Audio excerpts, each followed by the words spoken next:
Now, you mentioned that, is it right in thinking that you're now a remote-only agency?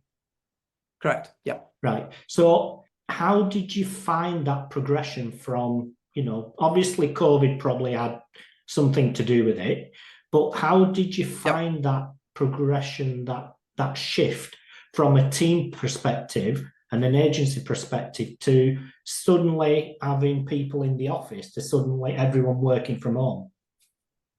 Honestly, I think overall, I think it's actually good. I was always going to say we loved it. I think that maybe I'm an optimist by nature, and I think maybe looking back, there were a few more stumbling blocks than perhaps I'd even like to admit myself. But overall, I think it was pretty smooth. I think certainly speaking to some agency owners are kind of very much, we have to be in the office, remote doesn't work for us. I found the opposite is true, and that's not to say I'm right and they're wrong, or vice versa. It's you have to find what works for you, and different companies will value different things. But for us, we we already practiced we called it a work from home Wednesday. So the idea was we were getting client meetings and scheduling was happening across the 5 days of the week. And we just decided, okay, well, we're all behind by the end of the week because we're in meetings all the time. So let's do a work from home Wednesday so that you can get your head down, get stuff done.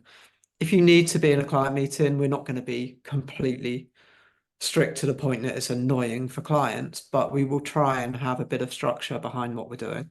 And then that allowed people to work remotely 1 day a week. We actually rolled that out to 2 days a week. I think probably at the end of 2019 that we were trialing with that.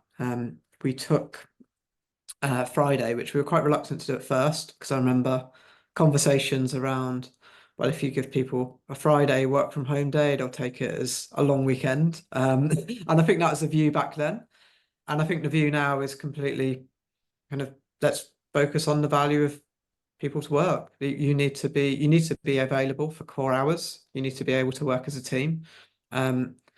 But ultimately, we're going to judge you by the success of your work, which is how it should be. It shouldn't be, oh, at 9:21 yesterday morning, you were checking Facebook, because if you're doing outstanding work, frankly, who cares? And likewise, the opposite could be true. You could be sat at your desk for 12 hours a day and achieve nothing. So again, it's like you need to be focusing on, yeah, kind of what's most important to clients and to the company. And remote working has allowed us to tap into a network of talent.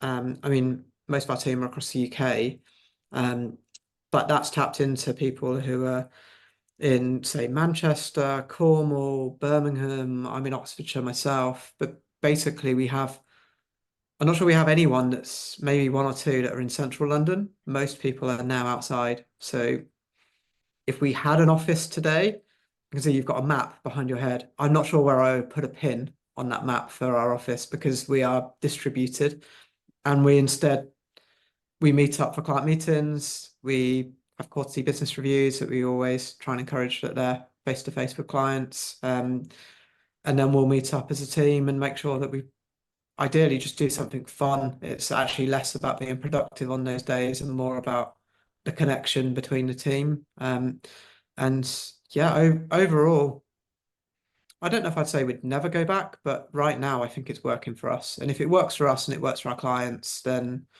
I'm happy to continue with it. And yeah, I would say our experience overall has been very positive.